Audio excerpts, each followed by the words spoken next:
Hello, Nita. Well, Hi, Nancy. we are so grateful to have Dr. Nita Thapa here with us today.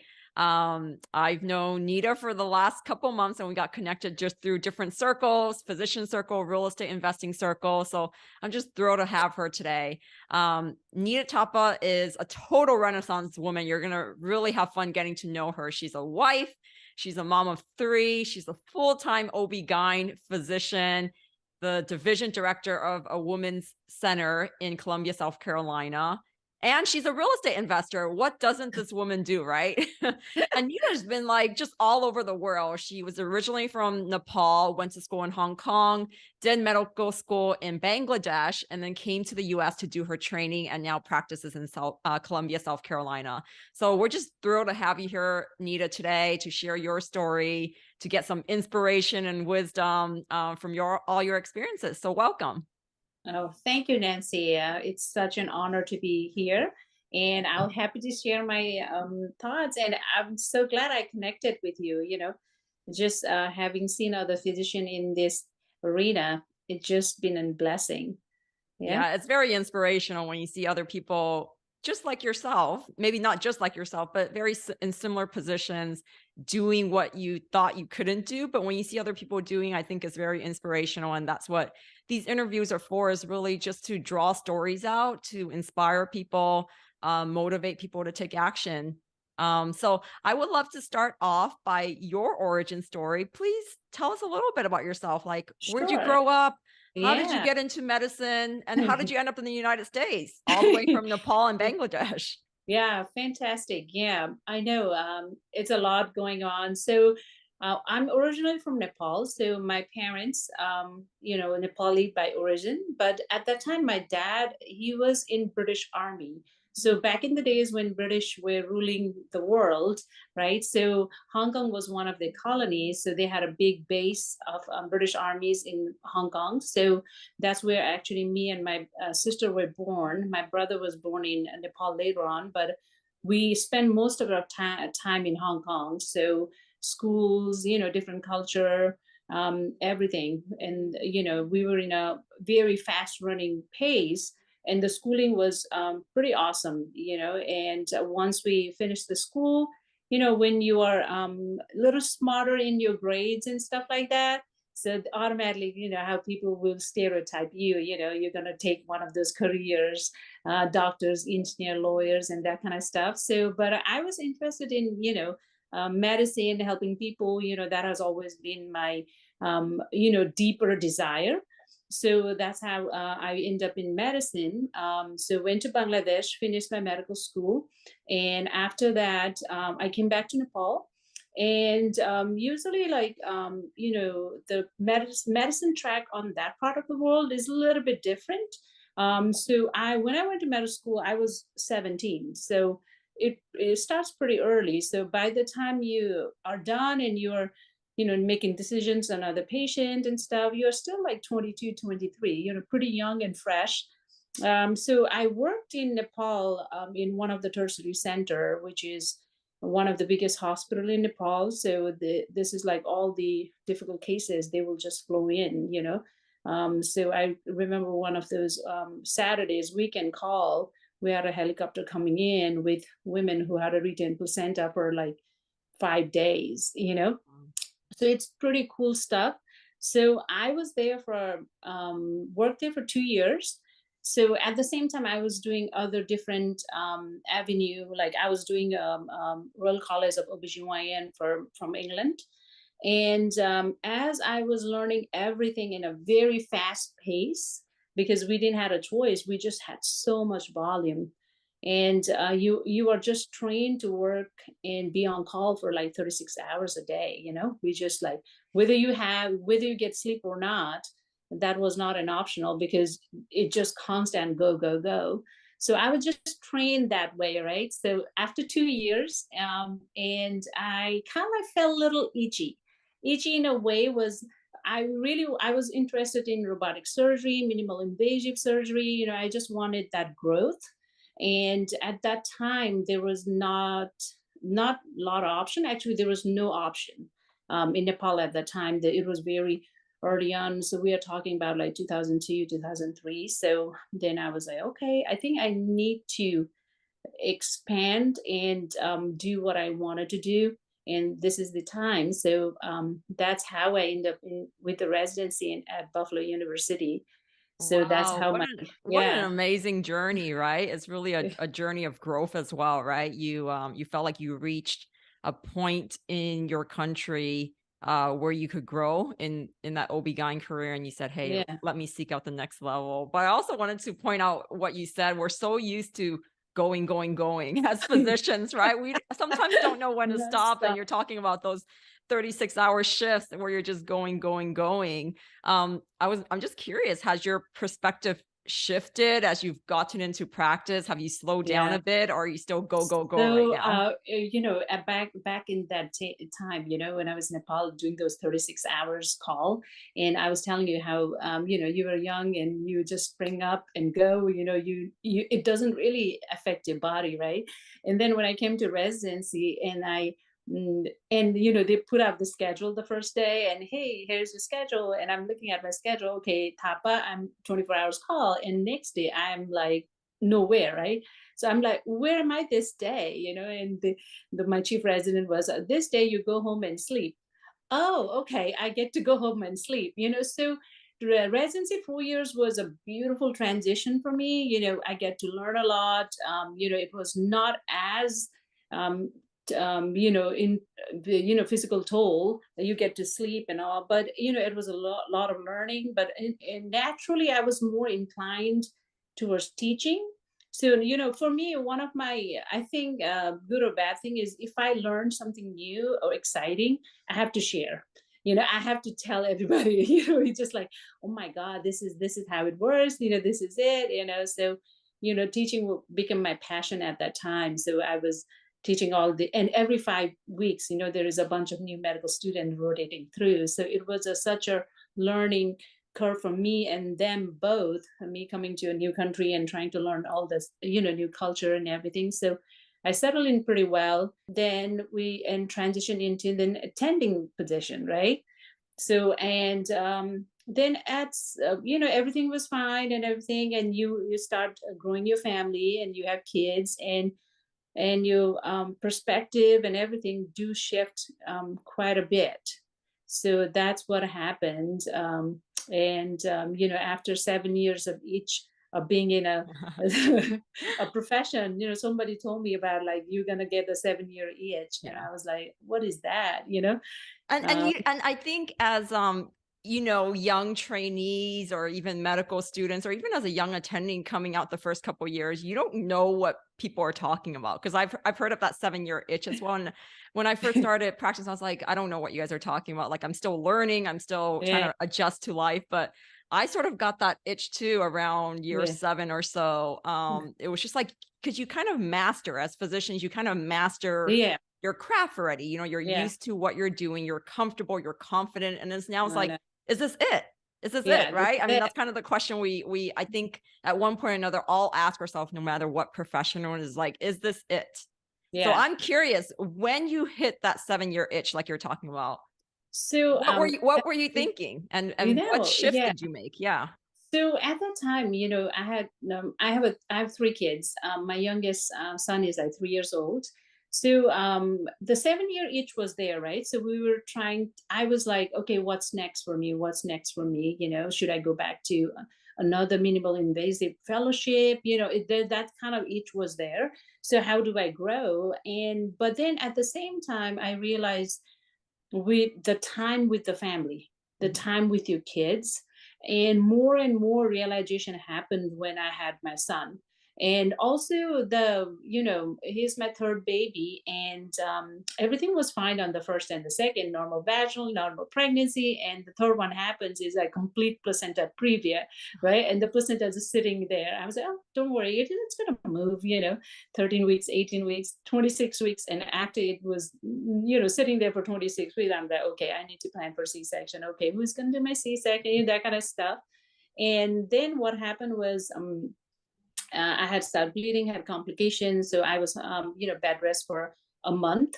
And it kind of like got me into thinking, so I know the physician lifestyle is good, you get a decent income, but everything that we talk about, that cash flow quadrant, your time in, money out, was real, right? And then I was hospitalized at the hospital, right? And I'm there, waiting for my son. It was really, vulnerable time. Like, you don't, more. And so that's why you're scared more, because, I will take my Doppler home, and then if go to the bathroom and I had a spotting or bleeding, I'll come back and start Dopplering. I was like, okay, do I need to go back and do the anesthesia now? That kind of, Yeah, I stuff. know So sometimes as physicians, we're the the worst. it's good and bad, right? Because you know so much, so you kind of know what to expect, but it's bad because you know the worst that can happen. So you run all Yeah. these scenarios in your mind. I know I was the same way with my pregnancy. Any little spot of blood, when I saw, I was like, oh no, is it a Oh no. miscarriage? Do I need to go to Yeah. the doctors? Yeah. And I was in the hospital. So one of my realtor friend, she just became a realtor, and she was just starting her career too. And she came over and she was finding all this new information for herself too. And she was like, "Have you read Rich Dad Poor Dad?" I was like, "No, I have not." And then baby came and all that, and one of those breastfeeding moments, in between, I just started listening to it on my audio. So I just plugged it in and I'm listening, and I couldn't stop, right? It's just on and on. So I'm like, middle of the night, I'm trying to breastfeed, but I'll just plug it in and continue my, study part. So it was a really eye opening for me at that time. So once that realization happened, so me and my husband, I said, okay, Summer, you need to read this book. We're going to be on the same plane, so we can just see eye to eye. So what I'm talking about, you talk about. So that's how, I think, maternity leave is sometimes, I feel like that's key for entrepreneur, for a lot of women's, because before that it was always go, go, go, go, go. Yeah. But at least one part of your brain doesn't have to work. You don't have to think about the work during the time. So I think we can explore a little bit more. And I have heard so many other women having this aha moment on their maternity leave. I was like, oh my gosh, that's so true. And it goes back to what we're talking about. I think especially as women, we're and especially, as professional women physicians, we're so used to go, go, go, right? Ever Yeah. since medical school, like you just run this train. And we Right. never take to really stop and question, is this what I want? Mm. Is this the path I want to go on? And sometimes it takes those moments of forced Mm. rest, like during Yeah. maternity leave Yeah. or a complication with a medical procedure or whatever it is, to really make you like tie down and say, oh my gosh, I have time to reflect and to learn other things, to listen to other things. So I love that you share that in your moment of kind of being your most vulnerable, right? Yeah. Having a difficult pregnancy, being in the hospital ward, listening to Rich Dad Poor Dad, that you came to this realization. I'm curious Mm. because you said, hey, I need to get on the same page as my husband. He needs to be on the same page. What are some tips that you would have for other people who want to get their spouse on the same page, but who might be, they're Mm. not reading the books that they recommend? What would you suggest for those Yeah. people? So I know that me and Summer, we have been together for quite a long time. So it's, how it's gonna be your best friend and your counterpartner. We just bounce ideas and stuff like that. So whenever I find something and I wanted to see what his perspective is, so, and your spouse will give you the bitter truth, right? So they're not gonna quote anything; they're just gonna tell you outright. So we had that kind of very open relationship. So once I figured that out, I told him this is what it is, but then I'll let him think, right? So I don't want to rush and say, hey, do it, do it, do it. But I just always wanted to be goal oriented in a way, what I wanted to achieve.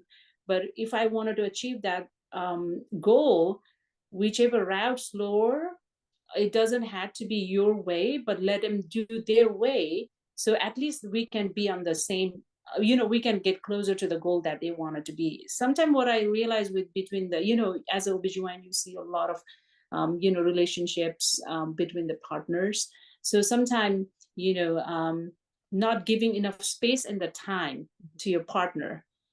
Let them be who they are and give them a little space and figure out on their own, then have a self realization that rather than you try to impose, hey, this is what I wanted to do, but you just question it in a different way. What do you think about this? So, and when, so what Summer and I have done since we decided was, vision board, which is so important, right? So I said, let's just do the vision board separately and see what we match on, right? So our values and goals or the visions are the same. It doesn't matter like which way. If it's that's the same way, we can at least complement each other. So those things do help. And I would say like if people don't listen or don't want to come on board, but then if you put the vision and a goal together, and if that is their vision and that's your, but the pathway is different, it's okay. you know if you want to be more involved in real estate, your husband doesn't want, but he supports you or she supports you, that's more than enough. you know so that support at the end of the day when you come home is there. Mhm. It's more than enough. So rather than forcing them to be, come along, let's go do this together, let them do what they want, but both of your goals are the same, right? So Wow. that's how So I look I at it. want people to just rewind like 1 or 2 minutes because that was a master class in of itself on relationship, building relationship, aligning values with your spouse. I think is so important, just like you said. So for people who are watching this, rewind back a couple of minutes because that was just a master class on relationship Okay. and just relationship in general, nothing to do with, even goal setting, but Yeah. adding that piece of goal setting is just wonderful as well. And as Mhm. you said, I think as long as the partners have their values aligned and know that they're heading towards a similar destination, as you said, Mm, it doesn't yeah. matter how you Yeah. get there, right? The Yeah. vehicle to get there doesn't really matter as long as that destination is aligned between the two partners. So thank you for that. Yeah. That was Oh, wonderful. thank you, Nancy. I see that, once we have a baby, we deliver the babies, and it's that's why a lot of people was, oh, you wanted to be do this, but you because you didn't like your job, it was nothing like that for me, W2, W2, that kind of like become a taboo, kind of, oh, you have a W2 job and you are sakti, you know, part of me was I always loved what I do, and every time I probably like 1,000 plus deliveries by now. But then every time you deliver a baby and you hand that baby to the parents, just joy, just that glow that, the whole room lights up. I was like, I just don't want to let this feeling go. Yeah. When musician will play their instrument, they just love it and they just keep doing it. And I think for me, it was like that moment. It's always such a powerful moment that we can share with those couple.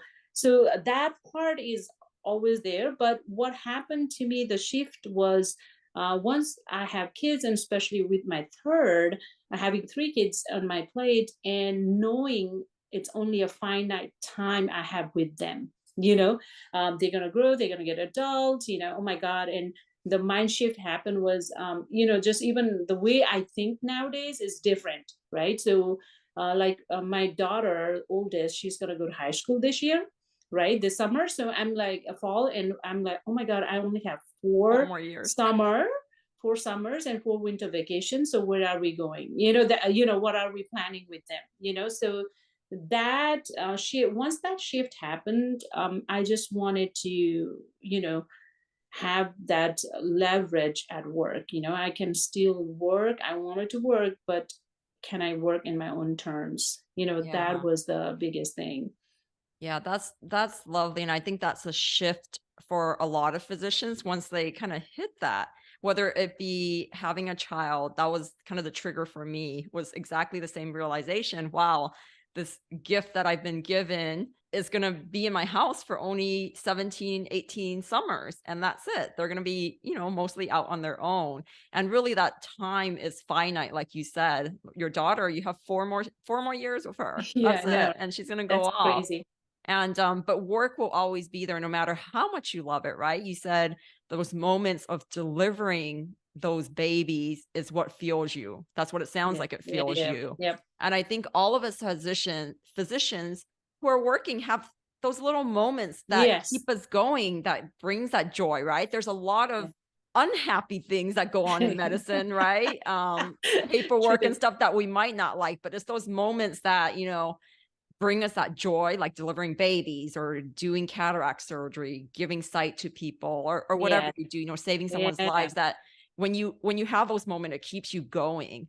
But yeah, as you said, you know, it doesn't have to be the only thing. And when you are reliant on only your W-2 income or your income as a physician, you're kind of putting yourself at risk, because mm, what if you want to, say for yourself in the next 4 years, cut back a little so you have that time with your yeah, daughter?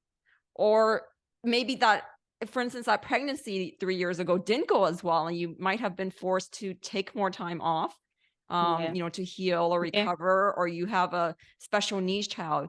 These are all stories that I've heard, yeah, and real estate has given people the flexibility to be able to practice medicine yeah. or live life on their own terms, and I think that's what's so powerful. So let's go to your real estate journey now. When did you start investing in real estate? And what was your first property? And can you kind of walk us through Yeah, that journey? sure. So once we realize, okay, this is in every time I wanted to get into like little deeper, like what would be the source for our passive income, or how can we save some on a taxes?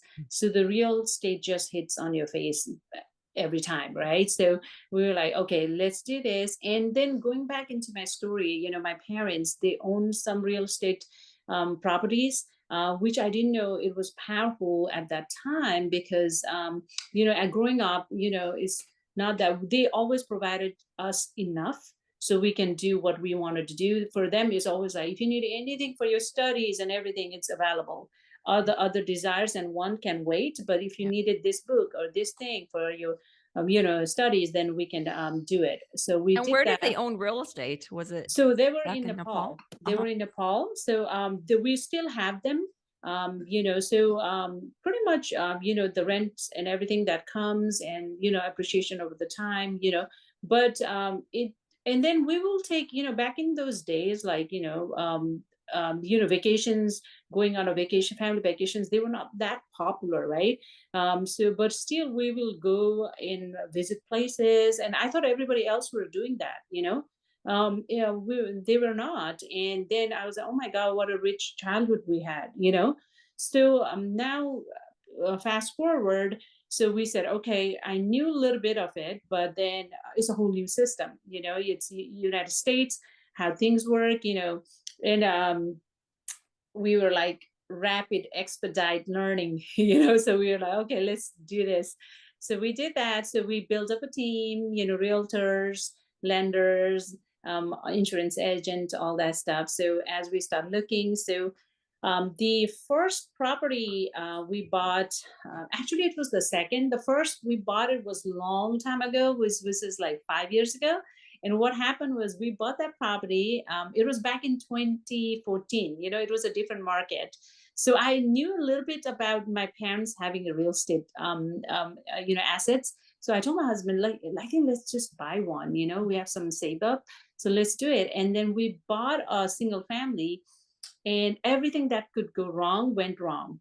Meaning, we got a tenant ourselves, which I do not recommend for the newbies. So, and they stayed in our house for 6 months for free. And took us a while to evict them, and they destroyed the house, so we had to do all that. So it kind of was a little setback for us.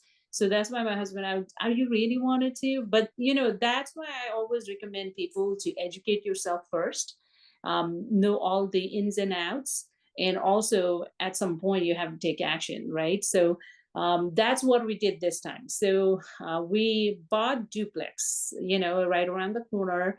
So once we bought that one duplex, and then it just started rolling, meaning, and then other people knew, and we kind of like started working with some of the realtor and some of the wholesalers, so they will bring some off market deals. And looking back, and I think that was a different time in real estate, 1920, 20. It was like, oh my gosh, so the interest rate was that low. Now we didn't know that was that low in when we were in there, right? So it was threes and twos and fours. So we rack up quite a few at that time. And then since last year, and Summer has done some short-term rentals as well, and he likes it. And we have set up some here and some in Charleston. So it's been going well, but then we felt a little stagnant, the scale up thing. It's like, okay, so I think this is what they talk about. Like once you do single, we start with single family, and after a while, it's just like, what's next? And that's where we're at. So that's why we are trying to get into multifamily unit. This learning and everything has been going well. So we are looking to buy or passively invest in multi-unit right now. Yeah, no, that's great. And I love how you had, quote unquote, what you call a setback when with Yeah. that first property. And it sounds like everything that could have gone wrong, at least in your head, went wrong. But it didn't deter you from taking action Yeah. a couple years Yeah. later again. What Yeah. what was going through your mind at that point? Like when you were thinking, gosh, I had this property and it didn't go so well. The Mm. tenant lived in there, basically Yeah. was squatting in there for 6 Yeah. months. What made you say, hey, I'm going to take a chance again? Like what gave you that confidence? So a couple of things was once that happened, then we learned from our mistakes, right? So okay, so vetting your tenant was the most crucial thing if you want to rent out. So we had a property manager, we went through that, and everything went was nice and smooth. And over the years, when we were ready mentally, our mindsets were there, and it was a clear indication the same house appreciated twice. The money that we put it in, it just was doubled in like few years. And I was like, oh my god, this is awesome. So well, and then once the property manager was put in place, we got their expertise, so we never had to face that situation ever again. Mhm. So that was a learning point. So there are people, experts, who know what they're doing. Let them do their job. So you don't have to be expert on things, on everything. Yeah. That's what happened. And then that's how the mindset was like, okay, we are ready and we know, so let's go. So that's what happened. Yeah. It sounds like the difference between the first time and the second time was you built a team around your Yes. goal that would help you achieve it versus the first time it was like, let me do everything myself.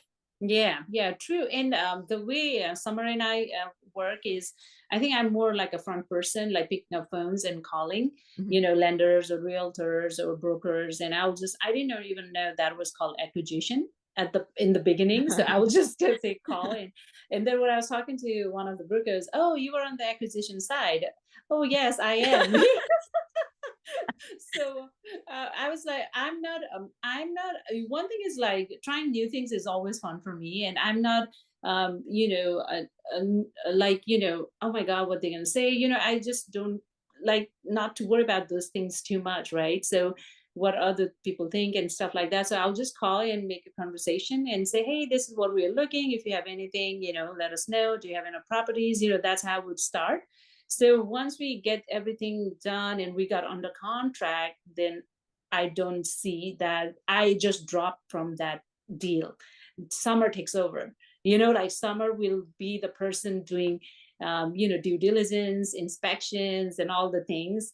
And I told him like, don't even bother about me for those things because I know very little, and whatever decision you make, I'm agreeing with you because you know what you're doing. So then it frees up my time. So Yeah. And it's also a having good division of labor because you know your skill sets of what you like yeah. to do and what you're good at, and then looks like Summer knows his skill sets and what he likes to do. So you bring it together and it makes a deal. Yeah, we will just figuring out ourselves, right? So we didn't know in the beginning. It was, oh, so that's what you do, and I was okay, let's do this way. So that's how we did. And one thing was what learning all this about real estate and everything, it was not only powerful in the sense financially, it was powerful in your day to day. Even like some of the knowledge diffuses back into my practice. I can even like, okay, this is how we should be doing. It's just the way everything structured to be a successful in that profession. I think it's pretty much across the board, your habits, how you treat other people, your networking, have a respect for other people's skill sets, it's all come aligned pretty good. Yeah, I agree. People have asked me like, well, how do you shift from being a Yeah. physician to a real estate investor? But a lot of the skills are actually like they Oh, crisscross with each yeah. other. They're very transferable. Do you agree with that, Yeah, Nita?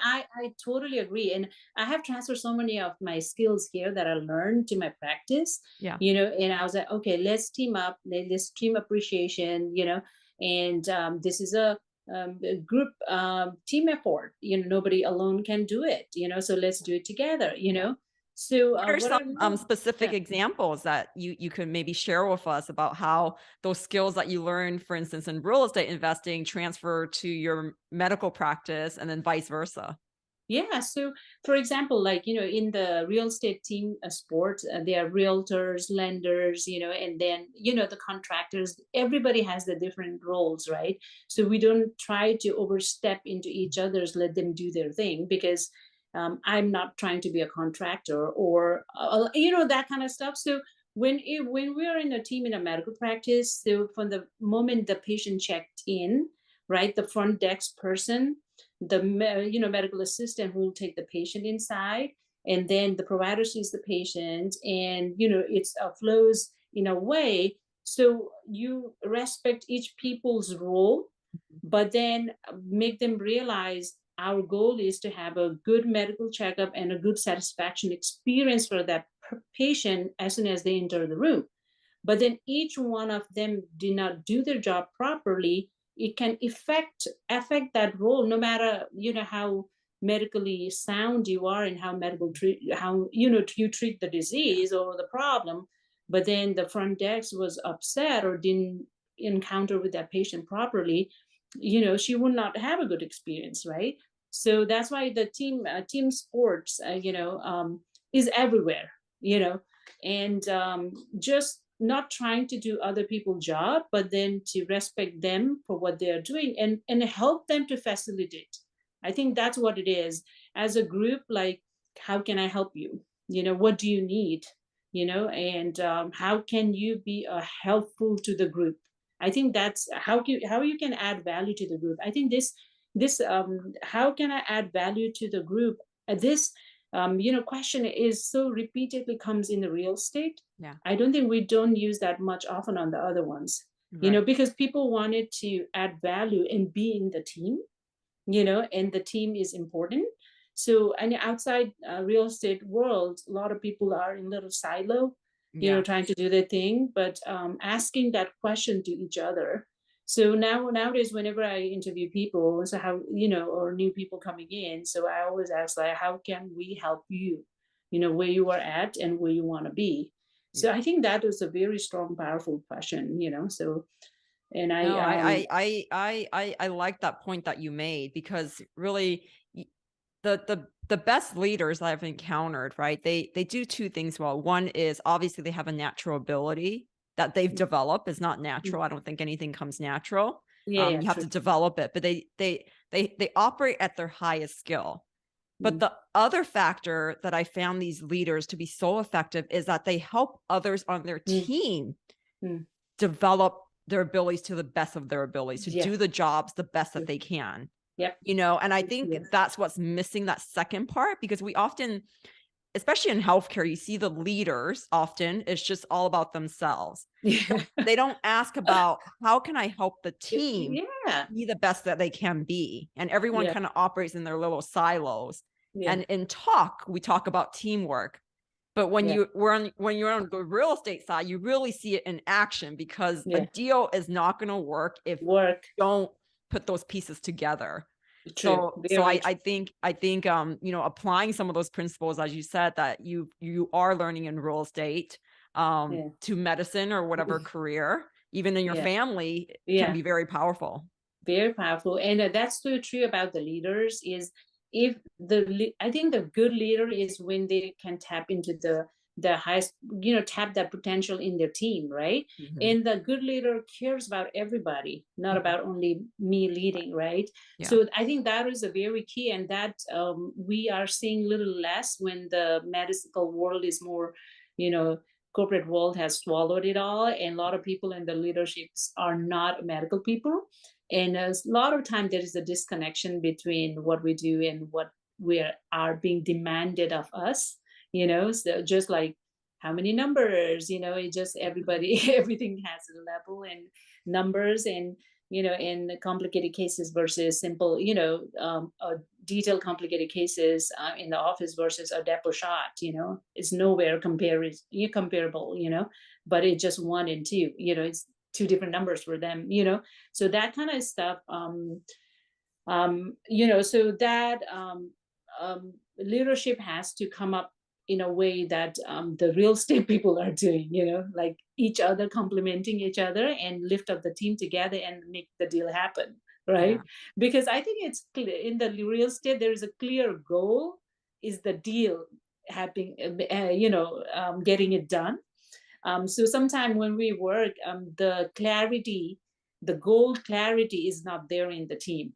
What are we trying to achieve this month or this week? Or, Yeah. it just become the same thing on and on. And the same problem rolls over month to month and nothing Yeah. gets done, So So if that, you had the magic wand or the magic ball, what one or two things would you suggest to say, your physician colleagues or even the administrative leadership in medicine that they can implement in real estate that you think might be helpful to kind of bridging that gap and healing some of the divide between medicine and corporate medicine, so to say? so I think, in the corporate world, the one thing about where I work is a federally funded FQSC. So we do a lot of mission work, and, Wow. I help people who do not have anything, nowhere else to go, or they have nothing else, right? So in my world, where I actually working, the administrative people, we actually I have talked to them several times in a row that they understand, and they don't have any handcuff on me, so pretty much we decide what to do, and they will support me in a way. So to me it's the communication and making the goal, both the team has the same goal, looking at the goal as such that it's our goal, right? So I think that communication has to be there. So whenever I took this division director leadership role, so it's been 2 years now. So every time there were like so many decisions come along my table saying, Dr. Thapa have to, we're deciding on this, we're this and that. I was like, oh my God, this, I don't know, like completely, like, the way I would thoroughly examine everything and then decide. I just don't have enough time. But then the little things are always on my table to be a final decision, right? So then I changed my lens in a way. It's not about me or Dr. Thapa, right? It's about the team or the organization. What will that beneficial for this organization or the team? Once I shift that lens and think in that way, the decision came very easy to me. Okay, this is a good decision. I mean, I'm pretty sure I'm going to make some mistakes, but that's how it come very easy. So for the corporate world and the medical world, I think they need to talk to each other at a deeper level. Mhm. When we go to meetings sometime, it's just the meeting, and it's everybody's egos on the table, Mhm. including myself, that kind of attitude, rather than how we can serve and how we can be profitable and keep everybody happy who are working within the system. I think the job satisfaction among your employee is very, very important. I think sometimes we overlook that and we lose the good ones sometimes, and that's a bigger loss. So I think communication is key. I think just not on a surface, on a meeting, but just at a deeper level, you Yeah. know? And I That, think authentic communication as well, yes, right? Because yes. sometimes we're being communicated to, but it's on a very superficial corporate talk. And I think that's sometimes where the disconnect is. So I agree. A lot of the skills that we're using in real estate investing, Nita, can be applied to medicine and Yeah, fix true, some of true, the issues very in true. in medicine. So I'm curious, like, what is your big why now? Why do you want to keep like Yeah. scaling up? You know, you own Yeah. a dozen or so of Yeah. properties already in Yeah. South Carolina. Like, Yeah. what is your motivation for scaling up in multifamily and continuing on this Yeah. journey? So, like everybody else, like my biggest why was once I have the kids, it's buy back my time, buy back my time, and with that time, I wanted to create memories, right? And we love traveling. You know, my parents took us like different places when we were young, and I want to do the same for my kids, because I think they remember those stuff, right? Oh, we went there this time, this summer we did this together. So I just wanted that time back. At the same time, have enough passive income so we can do stuff that we wanted to do, you know. So the most conventional way that we were taught in residency, that was my exposure to all that 401k and everything, right? So that was the conventional way. And I just had a realization as we were learning it, that we were brainwashed or hammered in a way. This is the safest thing for your in retirement. So keep adding, keep and maximize your amount, and then which you cannot even touch until you become 60. And then at 60, I think we're all gonna, we I heard somewhere that we're all gonna die at a peak of our wealth, Yeah. and then you really couldn't use that money. So, and for us, it's Have always you ever like, read that book? Sorry to cut you off. Die with Zero. Have you ever read yeah, that book? yes, yes, It's the same, it's exactly the yeah, concept you're talking about, like, yeah, at the peak of your health, which is, usually in now, our 30s, 40s, yeah, 20s, we're so focused on accumulating wealth because yeah, that's the way we're taught, right? yeah, Accumulate it in this bucket so that you have it for retirement when you retire at 65. But then when you're 65, right? yeah, Most people, I don't know, you don't wanna be climbing a mountain at that point. You probably just wanna be yeah. sitting somewhere. So that was beside that why that I wanted to do it, but then I want to do it in a different way, where I can enjoy the time and moment and everything, which is now, right? Because now is what I know. 60 years, I don't know what my health or who knows what's going to happen, right? So that future of uncertainty and waiting for that moment, it just doesn't,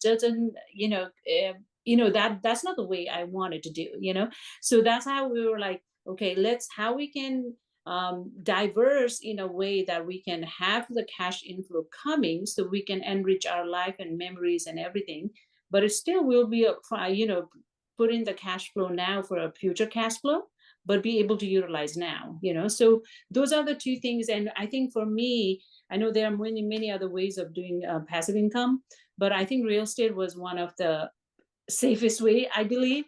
Um, Even though the 401k seem, people say, oh, that's the safest way. For me, it was not as safe because I didn't know what the future holds by the time we get 60. And your health and your kids, it just the moment is gone. So just knowing the finite time and you only have 24 hours a day, there are certain things that you can do, and your kids are gonna go, I don't even realize, oh my God, Suzanne, my firstborn was just born not too long ago. Time just flies that so Yeah, quick. yeah, So I that is agree. my why. I wanted to create memories, have a very meaningful life, and be able to live on my own terms, and that's it. I like that you mentioned all we have is now, Yeah, we could look in the past, but really we can't do much about it do other than the memories. The other thing is we could look into the future, like when we're 65 to that retirement, but what's to say that that's guaranteed as well, right? So yeah, sometimes we have to look right now and how could we create that current cash flow so we can use that to live life right now instead yeah, of right now. 20, 30 years down the line. And I don't know who came up with the idea that the 401k was the safest route. Yeah, right. I mean, Yeah, it's I so it was also like the open market. We just gave away the money and have somebody else is managing it for us with no control of ourselves, right? So that's what I tell all the people, like why real estate is, I think we know the trend, and I think going back, Rent has never come down. It has always, and it's the asset that you can actually see. And and for the, all the accredited investors, the tax benefits is incredible. You know, so and then there are so many ways you can do real estate Mhm. investment, right? Not that you're going to be in the boots in the ground, especially for us, when we have another full-time job and job as a mom, which is another full-time job, right? Right. We just wanted our money to work for us, not we work for the money. Yeah, and also one of the other thing from the Rich Dad Poor Dad, I love it, and that was an aha moment. Was I think the way it was worded was, poor people go to work and pay bills, and the rich people buy assets and pay the bills. I was like, oh my God, that's so true. So that kind of, like it's as you get deeper and deeper, there's so many moments. Oh my God, I didn't know this. Why didn't I know before? That kind That of book stuff. is very eye-opening, isn't it? I know, isn't that You crazy? never think about it because especially in any career, any especially professional career, you're taught to this route. And that's what school teaches us is go to Yeah, school, go get a job and earn an income, stock it away in a 401k. It'll be there when you're 65, then you could enjoy life.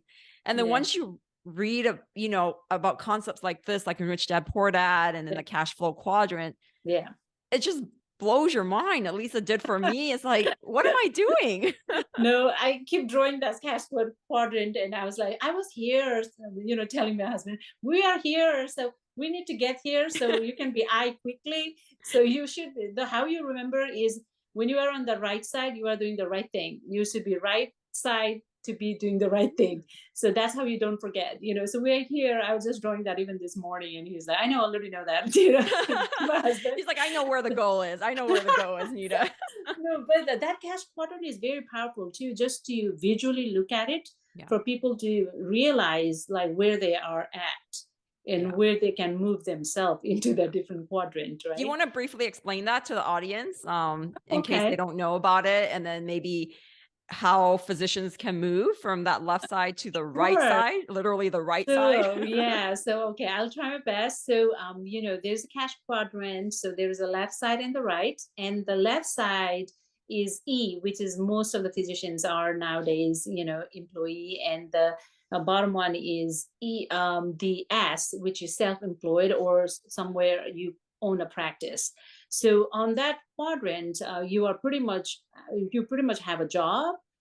Yeah, as E is you have a job, and S is job you own a job, Mhm. right? So pretty much that's why the doctors don't get rich, because we are on the left side of the Yeah, quadrant. and that's So on time equals money. It's always money, time time equal equals money. money. Yeah. So yeah, I had to have conversation with so many of my friends, like so the real estate give you this and that, a little bit here and there, and Now I'm then curious, when you yeah, have yeah, conversations with your friends, especially your physician friends, yeah. do they look at you like you're crazy or do they kind of, So it opens their yeah, eyes? Are they so open to the discussion about this? the other thing, it was my internal barrier, I would say, that had to come out and break that barrier myself, was like, how can I come out as a real estate investor and also be a good doctor, right? So Mhm, all our life we were taught like you are a good doctor because you are only a doctor, mhm. right? So can but then who said that you have to be only doctor? You can be as good as a doctor, but you can be another, you can align your other interest, and if there is one pie your identity doesn't fit in, so just make another pie, right? So that's how we are coming up more openly now. So what we did was, so we are opening up to our friends and everything, so we are talking about it, but still it takes a time for them to realize, and then to understand. And when I have the conversation, one of my friend was like, oh, to get that much money, I'll just go take two more shift. So, and then I just clicked back, oh, so that's cash quadrant thing has to be real, because what people don't realize is that I can get that money, but they didn't realize they were trading their The time, time. right? The Yeah. time. I If think there's that's no a time, very there's no hard money. concept for physicians because I get that response a lot when I'm All talking to right. physicians, like, "Well, a couple $100 a month, Yeah, right. Yeah, I could exactly. just work a Saturday shift and earn 10 maybe even 20 times that. Like, makes no sense, right? But Yeah. they don't understand that time equals money equation, and that's what's Money so key. key. So once we get into real estate, I think one thing that it did taught me and my husband as a team was also the finite time. Mhm. And the time is so crucial, right? Time is crucial. So every day you wake up, you have less than 24 hours to do all the things that you wanted to do, right? So that kind of like keep us in perspective, right? We just have this finite life and everything. So that's why my other the thing was, if we had that realization in my generation, meaning me and my husband, how can we give a legacy to our kids?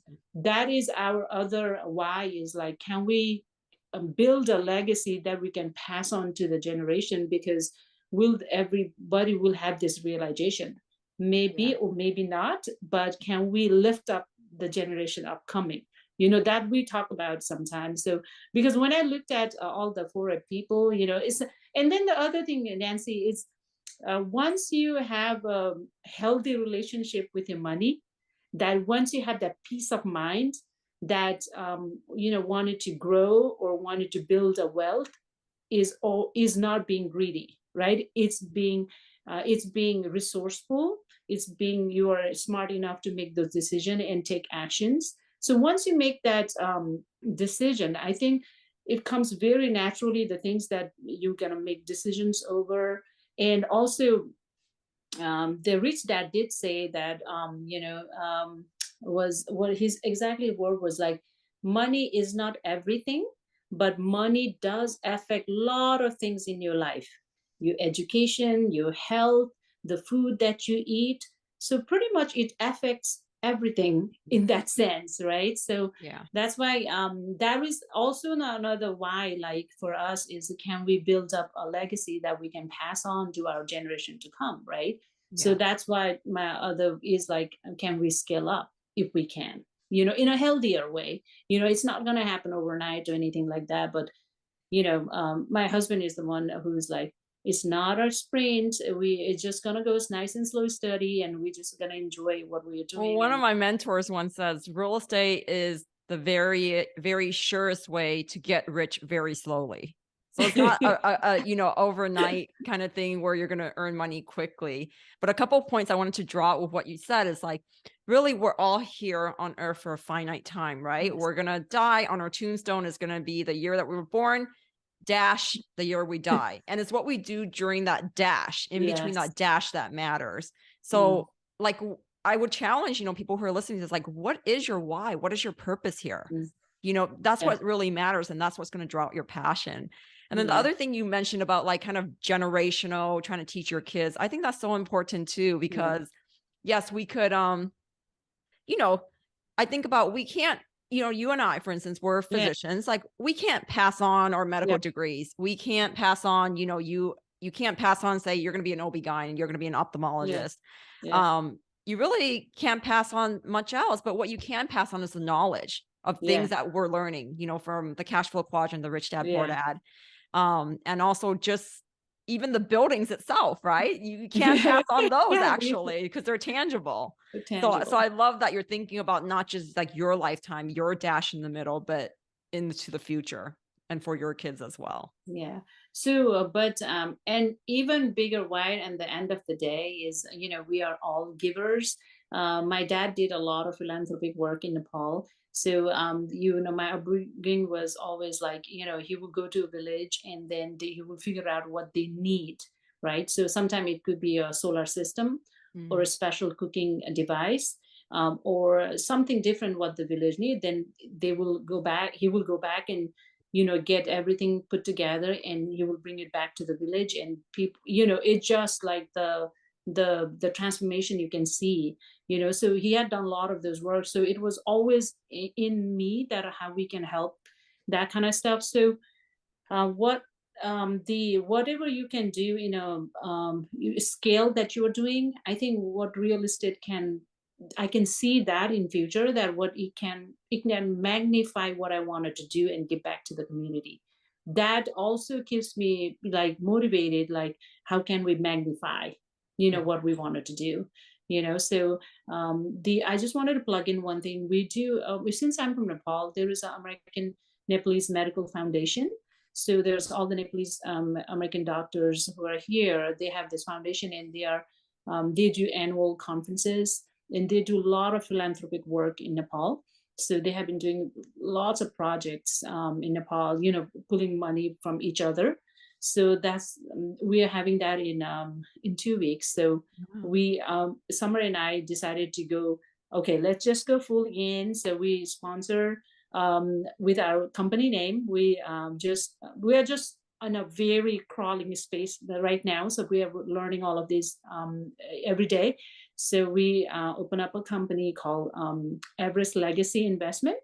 So we are sponsoring some of it, and we're gonna, let the people, physician, know that hey, this is out there. This is a choice that you can, if you want to. And the people that I talked to, a couple of them, they are so eager to know how, and I mean, like, it just everybody has that desire, but this Yeah. do but they just know they don't know the path. Yeah. But a lot of it's like a hesitation, should I go or should I not, right? And a lot of Right. time when that Maslow's triangle, we're so comfortable, Yeah. right? You have your doctor house, doctor car, and you have a very comforting income coming in. Why do you want to be uncomfortable? You just sit in your comfort zone. But then if they see somebody's doing it, Mhm. it does get motivated. So we're gonna go in, do our little thing, and let them know this is what we are doing. And we decided to sponsor some of the fee, and and that also way of giving back to the community. Yeah. Wow, that's so powerful. And I think what you mentioned there, I truly believe that deep down in all of Yeah. us, deep in our bones, is we want to give, we want to help in Yeah. some way. And to be able to use real estate and your real estate investment to do that is even more powerful, right? Because Powerful. it gives you a stronger why to do it. Yeah. And I think you have a very strong why with your husband of why you're looking to scale even further and starting your company and everything like Yeah. that. But I The think I think the greatest fulfillment, the most fulfillment is when you help someone else. I think Yeah. that's the True. true key to like happiness and joy is just when you help someone else. Because whenever Yeah. I'm feeling down, and I don't know if this is true for you, Nita, like, well, I can't feel down myself. Let me go help someone. And immediately, like Yeah. your whole mood just changes because like Changes. you're Yeah. just grateful for what you To have. the Yeah, I think with the real estate, the money aspect is good, but it's an instant gratification or something. But we all need more than that. Yeah. It's not That's not all. So we just have to dig deeper. What I really wanted to do, what are the effect that I wanted to be have in the community, and your kids are always watching you, right? So if you set by an example, so they can see, and for them it could be a normal thing. So that is our bigger why at the end of the day, is how we can give back to the community, and do our real estate at the same time, right? So Yeah. it's a win-win for everybody. Yeah. Yeah, and that's why I love real estate too. And I have very, we've talked about this, Nita, like with my Yeah. goal with preventable blindness around the world. That's really my passion and why I continue to, invest and grow my company at Clear Vision Investing is really for that reason. Is because I have this larger mission where around the world I don't want to see anyone unnecessarily blind. So I Yeah. think just as a pinpoint, as a pin to this, like just encourage people who are listening, like find your why of why you're investing. It has to go beyond the money because Mm. the money is nice. And as Nita says, it provides the things that you need. It makes life easier, but that's not going to provide that ultimate fulfillment. You have to find a deeper purpose of why you're doing it. Otherwise, you're not going to sustain yourself and ultimately you're not going to be fulfilled. Yeah, I have told you this, Nancy, before, but when I heard your story, I was so inspired. All the things that you're doing, all the blindness that you're trying to cure, and you have been a true inspiration for me. It's been Same honored to to know you, you. just hearing Yeah. your story every time I talk to you. But I think everyone, we just lift each other up. That's what this is Yes. all about. It's not a one-sum game. It's Yeah. really not like you can't take the whole piece of the pie. Just share it with everyone else. And it's Yeah. big Yeah. enough for True. everyone. And that's how you Yeah. got to look at Absolutely. it. So whenever we hit some obstacle and trying to figure out that project, so we and when we have that roadblock, so I was like, okay, okay, let's time for reset. Let's go back, and I wanted to go back to that mindset of abundance. Once you get into that mindset of abundance, it flows so nice and easy. It's okay to give few things to other people. What's a big deal? Yeah. So, when you operate from the mindset of scarcity, you don't like it. You just don't like to function that way. So I think the abundance mindset, we have to keep reminding ourselves, yeah, it's pie for everybody, just like you said. There's enough And pie how were for you able to everybody. shift from, maybe originally a scarcity mindset to abundance mindset? Because even for myself, I think in the medical world, the medical training world, right? Because we're so used to competing as we're going through, right, college, there's a limited number of spots for medical school. So it's Yeah. almost a scarcity mindset. And then same thing in medical school, there's a certain number of spots for the residency that you want to go into. So it's almost like it's the scarcity mindset Yeah. that a lot of people go through. How do physicians like shift that? Because I think it is kind of hard to go from there's only so much in that pie and I need to grab a piece of it and everyone needs to be left behind versus there's enough for everyone. So, just I think the medical training overall is so grueling, right? Mhm. So, the other thing I think, if we came out of that, okay, because sometimes, you see such a bad case or somebody die, back in those days, there was no mental health awareness, right? So, all the medical student or the resident, even the attending, do not even have a proper process of grieving, right? They didn't have time to process that, but then you just jump into the next patient because there's not enough time, right? So once we went through that grueling process and we came out okay on the other end, so if we have already been through that, meaning the real test has already been done, I think the next is, I think now we have a choice how we can operate, right? But what I feel like sometimes when people operate through the mindset of scarcity and the goal that you see, that all of us have to get to that one. But then if you do not focus on that one little thing that everybody is running to and do something different, you have something bigger goal set up for you.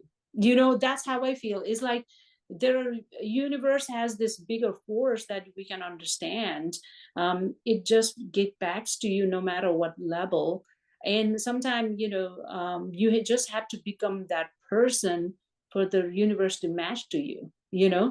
Now, so that's why whenever everybody is running and then you didn't feel like running, it's okay, because there is something else more for you. It's not like not being less competitive. I just wanted to operate at a healthier level. Mhm. So, and sometimes, it's the need for the other person is more pressing than yours. It's okay for that person to have it, and then the person knows that you give up for so, and then there is a return that they may or may not give it to you, but it's okay. But a lot of time, what I realize as you start getting older is the only thing you can control is your action, and also the reaction that you can have for other people, but you cannot control anybody else. Yeah. So all I can control is my own emotions and my actions. So I think that makes you happier. I'm only I responsible completely for agree me. with that. Yeah, and it's not a Yeah. competition. It really Yeah, it's isn't. not Life is not a competition. You're living your own competition. life. Like Yeah, your life is different from someone else's. There is no competition. there's no I think competition. it's important to remind ourselves of that. And Mm, as you said, you can't control the situation, the circumstance, but as you said, what you can control are your thoughts and how thoughts, you respond and your actions. perhaps And action. it's a huge Use mindset shift, but so powerful that will make a huge difference in your life. Yeah, the other thing, also I encourage women physician or even men physician, so there are a lot of people like us out there. Sometimes there is a hesitation and they have the interest. And I start talking to so many people now that they thought they were by themselves, and there was this one doctor, female and physician. So she said she was so excited. She said, this is the first time I've ever talked to anybody about the real estate, Yeah. Yeah, and then it's okay to be a little uncomfortable in the beginning. And I heard some other physician that he wrote anonymously for a year because he was hesitant, like what the other colleagues gonna think about, right? But he got so popular, then his name came out. Yeah. But then, oh, if you felt uncomfortable for a year and you put out your name and the feelings that I get sometimes, oh, am I okay? Am I doing what the people's gonna judge me for? Those are normal, Yeah. normal. And there are so many people out there now, and it's the community. I think we just have to uplift and support each other. Yeah, I think we're entering kind of a new generation of physicians where it's not so taboo. I'd say even Yes, 5 yeah. years ago, it was people weren't there weren't all these communities and people talking about True. it. But I think we're embracing that physicians can be great physicians, just like you were alluding Mm, to, but also do other things that you could be yeah, great at. And just because you're doing other things and pursuing other things and excelling at other things does not make you any less yeah, or worse of a physician, yeah, or less competent as a physician. I think people are coming to realize that. And that's why we see more and more people talking about it, like you and I, because, yeah, like just as you said, when you have such like good news, you just want to share with everyone. Like, yeah, hey, I've discovered something. Just like a yeah, good restaurant, right? Like you tell yeah, all your yeah, friends about totally. it. It's the same Yeah, thing when you discover something that you think can help people. I can't stop talking about it. yeah. Same here. I'm like, well, do you want to hear about this thing? Oh, this is what I discovered. Yeah, but everybody has to come to that realization on their own. Sometimes I want to do like just, hey, take this, but sometimes Yeah. they are not at the receiving end, right? So everybody has to have their own journey. So we'll all come to a alignment. So it did took us some time for me to come to the alignment, that part, for me to be able to say, hey, come out openly. And so now, when we are trying to educate more of a people Mhm. in our community and circle, so we said, Summer and I thought it's just better to just go ahead and like more legit way, So, oh, you have a website, you have a Yeah. company, and okay, so okay. And then what I learned over the time was also investing in yourself in education, like no matter what level or what kind or what specialty. I think that's really key, right? So people will look at, oh, you have to pay that much or this, that. Oh, I just Google it. But I think the true investment is in yourself first. Then once you have that invested on you, then only you can pour out in a good way, in a proper way, you know. So that has been a learning curve for us as well, especially coming out as a physician. You'd be like, oh, I think I know this. Or like Then you have I've already to, taken, 6 figures of debt. Why do I need to pour any more into mentorship or yeah, education or personal development? But I yes, agree with yeah, you. I spent I don't know yeah, how much on personal development, mentorship, and it made a huge shift because shift, yes, you could all that information is out there. I mean, yeah, you could Google it, but how yeah, long do you want to wait? And I think yeah, yeah, that yeah. mentorship, the True. community helps you accelerate further. Excellent. Yeah. Yeah, true. That's very true. And then just also being a doctor, the unlearning thing that you have to do, that you know it all, right? So as a doctor, I think we have big ego sometimes, like, oh, I'm the doctor, I know it all. You don't have to teach me or whatever. But then I think when you walk into this community or mentorship as if I'm here to learn, don't just judge me by, oh, I'm a physician. I'm here to learn because I don't know nothing about this. Teach me. I think if you go with that attitude, I think people embrace you better, and try to teach you just, so that unlearning of that doctor thing that I know it all, because, we are not, we don't think that way. But when people come to see you, the patient with the problem, you kind of like become a problem solver, right? Yeah. So and it gives you some kind of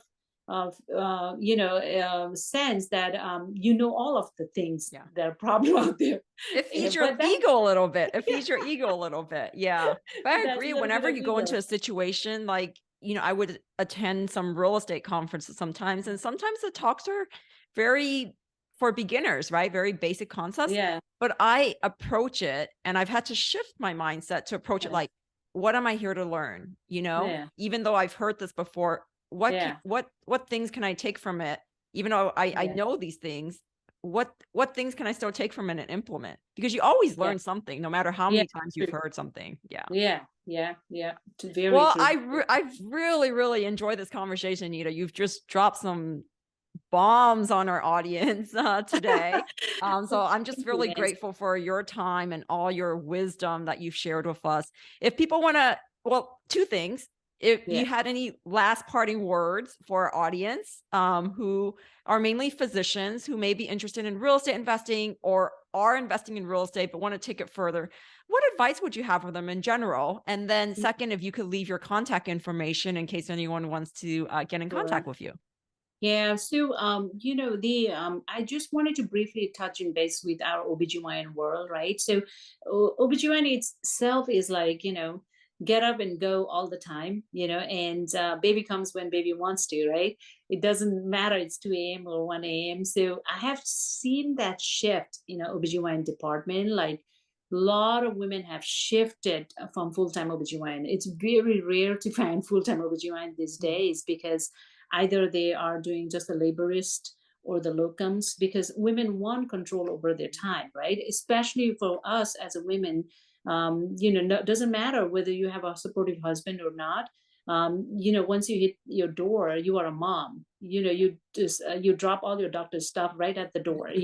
So as soon as you enter, you are your mom. You are a mom, and you start thinking, oh, what I'm gonna cook for dinner tonight, right? So it's just such a shift for women physicians as a whole, and especially for the OBGYN. So if you really want to control your time and still maintain your lifestyle, you can still have your money work for you. I think we just, as a women physician, has to be a little bit smarter in that aspect and openly talk about it. mhm. It's okay, because we all want a peace of mind, and we enjoy what we do, we'll continue to do. But I think the real freedom is when we decide what we want to do, right? In Mhm. our own terms. So that would be my advice. So, but reach out to each other, help support, and you know, um, just when the women's are doing great thing, like Nancy, and there's so many other women's, send out the high five or comment or say, hey, great job, something. So it just little pouring of your love out there makes a difference that people are, trying to do more for your community. I think Yeah. that's the piece that I Supporting want each other. I mean, supporting supporting each each other. other is so key to lift So each other key. up Lift each along our other up. journeys. Yeah. Yep. And the other thing is that our the website, we're going to be launching it actually tomorrow. Yeah. So it's called Everest Legacy Investment. We came up with the name Everest because it's Nepal. So yeah, and so it doesn't need any more further explanation. So, and my email is Nita at investment, everestlegacyinvestment.com. So that would be my the email. And thank you so much, Nancy, for No, thank you for you your know, time, Nita. I really yeah. enjoy getting to know you even more today and just your wealth of knowledge. So thank you so much. Oh, thank you so much, Nancy.